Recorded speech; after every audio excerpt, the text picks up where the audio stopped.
think February 24th was a massive pivot change in the world. It kind of woke us up, this illusion that the kind of the Western world had that somehow peace is at hand and you don't have to really worry about it. That was a mistake.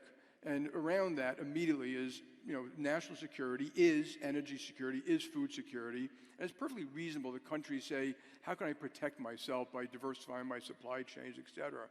But at the root of all this, in my view, is American leadership.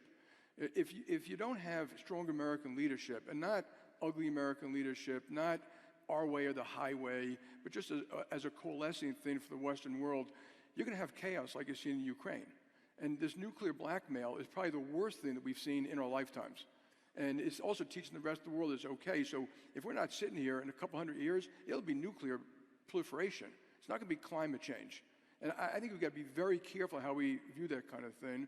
And I think for America to do it right, I'm going to go back to what Khaldun said. I think the world lost a lot by not traveling for 2 years.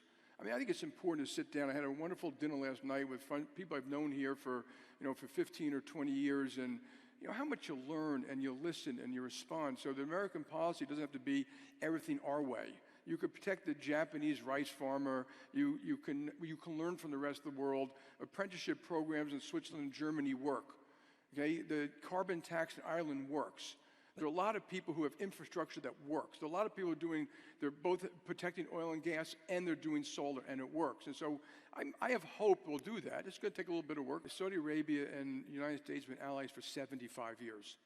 I can't imagine any allies agreeing on everything and not having problems. They'll work it through. And I'm comfortable that folks on both sides will work it through, and that these countries will remain allies going forward and hopefully help the world develop and grow properly.